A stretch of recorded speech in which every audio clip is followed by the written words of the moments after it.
Good afternoon, YouTubians. It's Kermit's Ghost. I say good afternoon. I've already filmed the video. I'm going to redo the intro though because I wasn't happy with it, and that's because I used other YouTubers' names without their permission. I didn't really want to do it on this occasion because I was talking about health, mental health and physical health, and that's because I was ill last week for like 4 days. I was like bedridden. My neck was locked into place. I was constantly throwing up, which was really hurting my spine. See, I have, and I don't usually share personal information, but I have a degenerative disease of my spine. I had it for like 30 years. Don't worry, I'm not looking for sympathy. It's just something that's every day for me now. I've had it, as I said, for a long time. I'm on medication for it. I use a TENS machine, physiotherapy. I walk with a stick. I've used crutches, even a wheelchair at one point. So it's long term. It's going to be with me for the rest of my life. And I was just talking about other YouTubers that just get on with YouTube, really. But I'm going to change that out. So I'm feeling a lot better now anyway. But I'm outside the vets at the moment. My dog is down here for an examination. He has cancer. He has maybe 6 months left. Best case scenario, that is. We've known about it for like 6 months now, and he's an old dog. He's 15, so you know he's at the end of his life. It would have been a lot different if he was a puppy. That would have been pretty tragic. But 15. And then to get cancer, you know, towards the end of your life, and he's not really suffering from it. He's got a little bit of discomfort, not enough to sort of warrant being put to sleep or anything like that. It's not quality of life. He's not at that point at the moment where they're saying it's too painful for him. But he's got to get some like a refill on his meds because it's run out. So we're going to get some meds for him. I'll go back and I'll tag this intro now onto the video already made. I've been to HMV. Picked up three new releases, and I've got some pickups during the week as well to show you. So fair bit, and then I obviously can grab a coffee, which I've already done. Very nice it was too. So I'll see you in, I think the first clip is of McDonald's. So I'll see you there. So today I went for a nice McDonald's latte, no surprise there, but I also decided to go for the porridge with strawberry jam. It's actually very nice when they get the temperature right. Yeah, I know, Goldilocks, but it can either be like lava or stone cold. But today, spot on. Well done, McDonald's. So as you can see, there is a poster in the window there for the big Hollywood release of Thor, Love and Thunder. That's getting 3 separate format releases today. So let's head over now to New and Trending and see exactly what is out. So here we are with Disney's release of Thor, Love and Thunder. It's from this year. It stars Chris Hemsworth, Natalie Portman, Christian Bale, Tessa Thompson, and not forgetting Russell Crowe popping up as Zeus. Directed by Taika Waititi, and this is the 4th installment in the standalone Thor storyline. Coming in at 119 minutes and carried in 12 certificate. As for the prices today, you got the Blu-ray priced at $14.99. You got the 4K here in a 14mm spine, I will add, $24.99. It's the only one that comes with a slipcover. And of course, you got the DVD priced at $9.99. Take your pick. So next is a release from Studio Canal, and it's The Railway Children Return. Now, again, this is from this year. It's got a runtime 98 minutes and carries a PG certificate. Now, it's directed by Morgan Matthews. We'll point out there's no 4K for this today. There was a Blu-ray priced at $14.99. DVD here priced at $9.99, and there's also a DVD combo which contains the original and the sequel, and that's priced at $12.99. Here it is right here. This family film stars Jenny Agutter, Sheridan Smith, as well as Tom Courtney. Next we have The Black Phone. This is a Universal release. Again, no 4K for this one. Ethan Hawke stars as the grabber in this one. This is a horror, carries a 15 certificate. It's got a runtime 1 hour 43 minutes. Blu-ray's priced at $14.99, where the DVD is priced at standard $9.99. No slipcovers on any of the formats today, so if that's your thing, you're out of luck. Over in the horror section now, and there is a horror mystery called The Scary of 61st, odd title, directed and starring Dasha Nekvasova. Quite a weighty Blu-ray this one, not sure what's inside. Just 81 minutes and priced at $27.99, so maybe it comes with something inside, but by the looks of it on the spine, there's no book included. I don't know. If you know, put it down in the comments. Over to the anime section next, and we have 3 releases to show you today. The first one is a big set called Memories from 1995. It's 113 minutes in length, comes with a 36-page booklet, 1 Blu-ray disc, and a poster. And the cover art in this is different to the slip box. This is priced at $34.99. Got a lot of weight to this. Looks like a collector's edition. Next is Grimgar, Ashes and Illusions. This is released through Crunchyroll and it's season 1. It has a total runtime of 300 minutes and carries a 15 certificate. This is a 2-disc set priced at $28.99. And in the last of the anime releases, we have Noragami Arigato. This is season 2. Got a total runtime of 325 minutes and it carries a 15 certificate. This is also released through Crunchyroll and it's priced at $28.99. I will show you season 1 next to it in just a second. So here they are lined up together. They match pretty well, I'd say, and if you look at them side by side, the spines pretty much line up, apart from the manga title at the top is out of line, but there you go, you can't have everything, can you? Next is 7% Solution, and this has got an impressive cast. There's Alan Arkin, Vanessa Redgrave, Robert Duvall and Laurence Olivier. It's about Sherlock Holmes, who is addicted to cocaine, and Watson takes him to Sigmund Freud to help him wean off the drugs. This 1976 movie is from 88 Films.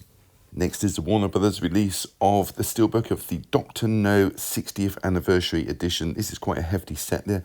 4 art cards, a poster, a 32-page book, as well as what looks like an origami dragon tank, and the Steelbook, of course. All this $29.99 for the entire set.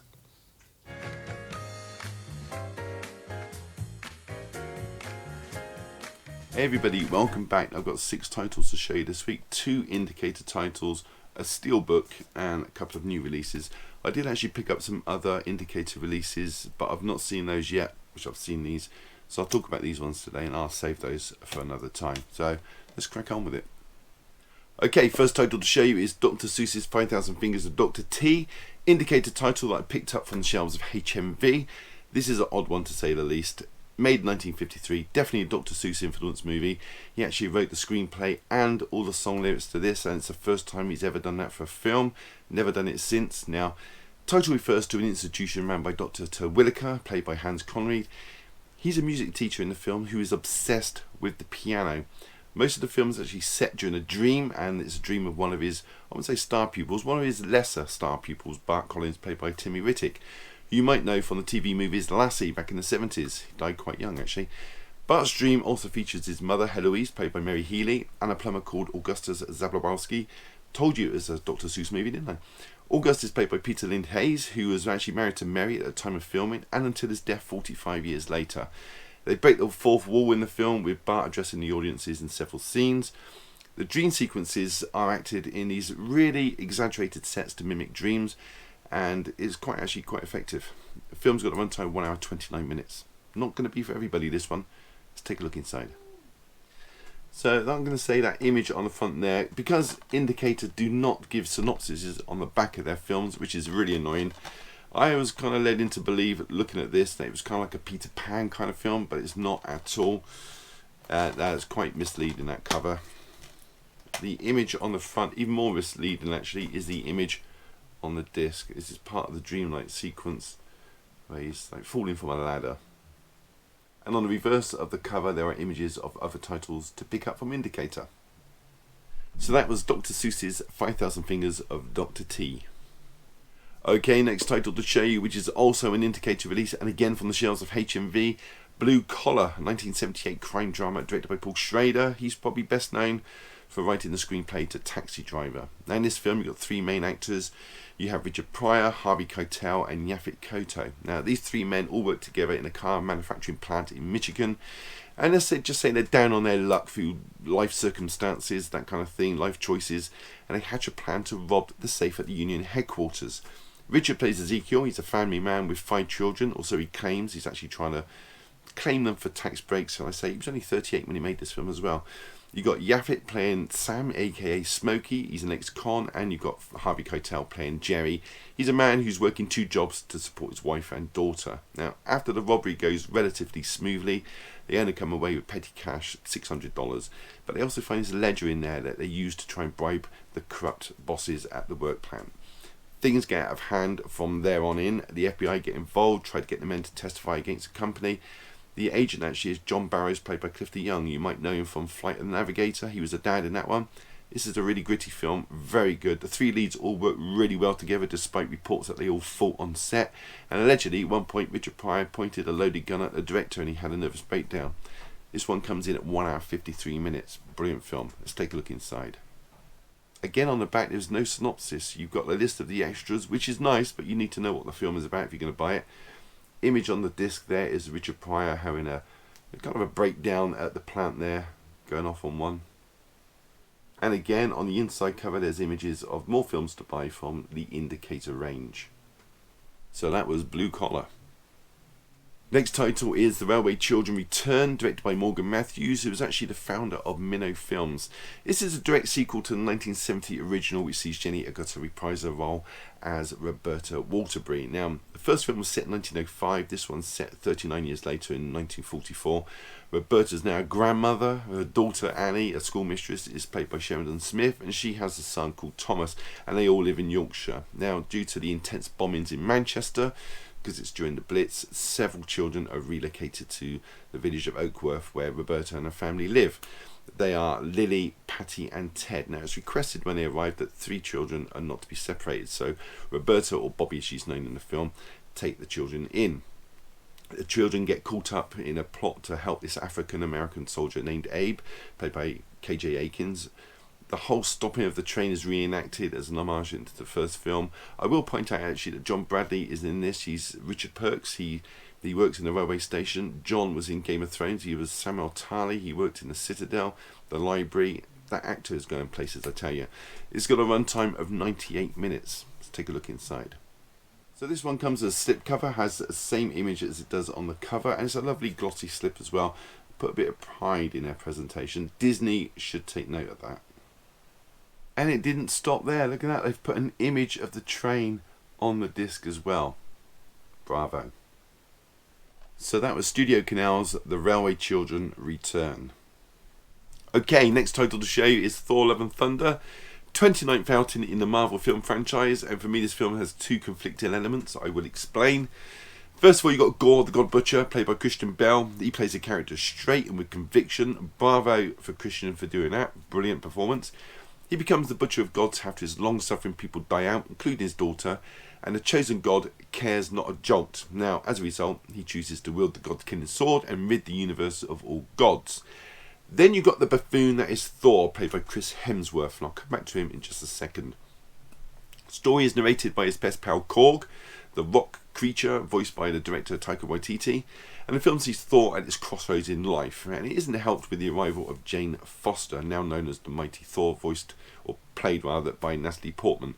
Now, my only problem with the movie is when Thor is kind of on his own, he becomes this juvenile idiot, and it's to the point of absurdity, actually. Although you do have Tessa Thompson and Natalie Portman and Christian Bale kind of balancing the act out a little bit with their straight roles to his absurdity. I have to point out that there's these giant goats in the film, which are absolutely ridiculous. And don't even get me started on the god of dumplings. Kind of all cammy. Anyway, there is a sequence with Russell Crowe in this as Zeus. And that has kind of a bearing on the next instalment. God help us, there's going to be another one. It's got a runtime 1 hour 59 minutes. Let's take a look inside. Okay, so I'm going to show you Thor now. And let me show you this first. You've got the first 3 films here. All in lovely 14mm cases. And then you've got this thin excuse for a case with the new Love and Thunder released. First 3 films all released in lovely 3D, and then this thing on the end. Very disappointing, Disney. Very disappointing. And surprise surprise, just a plain blue disc. And look at this case. It is flimsy. It's not even a proper Blu-ray case. I don't know what the hell that is. It's cheap. It looks cheap. It's Disney. And Disney all about the money nowadays. So there you go. Thor, Love and Thunder. Okay, next title is Black Phone, supernatural horror film from the last year, directed by Scott Dickerson, who directed 2016's Doctor Strange and The Exorcism of Emily Rose. It stars Ethan Hawke as the Grabber. He's a serial killing child abductor, so not a very nice fellow at all. Got a great concept, this one. A child gets kidnapped, stay with me, and that child gets help from the previous victims, who are all now dead, and they make contact via an unconnected phone in the basement where he's being held, if that makes sense. Grabber's being played by Ethan Hawke, who has worked with the director before in the film Sinister. Mason Thames plays the abducted child Finney, who was actually is his first film, this one, and his sister in the film is Gwen, played by Madeleine McCraw, who was in the film Ant-Man and the Wasp. He played a young Hope Van Dyne in that one, as well as the voice of Bonnie in Toy Story 4. It's got a runtime 1 hour 43 minutes. It's got fantastic reviews. Let's take a look inside. So that creepy image of the grabber has been put onto the disc. So that is The Black Phone. I've got to say, this was probably one of those films that would have benefited from a nice slipcover. Maybe a nice matte black, just with the mask maybe on it. Who knows? Or the phone itself. That would have been nice. So that is The Black Phone. Okay, next and last is the Steelbook of Hindenburg, which I found on sale in HMV. Disaster film from 1975. Now, this disaster film is loosely based on real events. I mean, the event at the end actually happens. It's just the build-up. A bit like the James Cameron's Titanic movie. Now, this is directed by the Academy Award winner Robert Wise. Brought some brilliant movies over the years. You've got Star Trek Motion Picture, Day the Earth Stood Still, the original, Run Silent, Run Deep, West Side Story, the original, and Sound of Music, and many, many others. Now, it's possible some of you have not heard of the Hindenburg disaster, which took place back in 1937.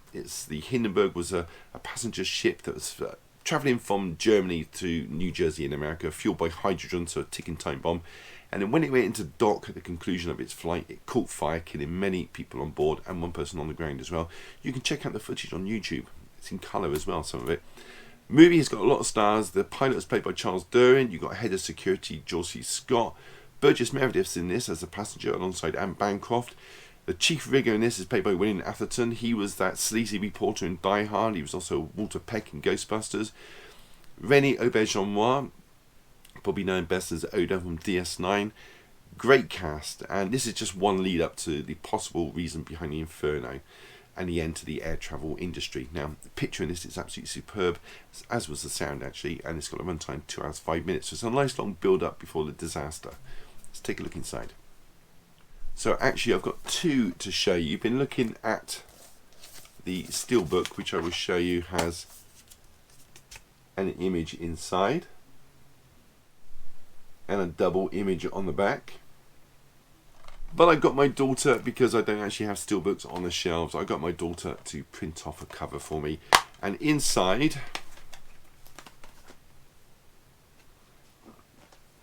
spoiler, there's an image of the conclusion on the disc, and there is a replicated original Japanese poster. So that was the Hindenburg. So that was it. Have you seen any of those films or plan to pick them up, or just wanted to leave a comment? Do so down below. I will read every single one and try to reply to you if I have the time. Give the video a thumbs up, really does help the channel, and subscribe if you haven't. It's all free, why wouldn't you? On that note, all that's left to say is thank you so much for choosing my channel today and watching my video. Take care, and I'll see you all in the next one. Bye.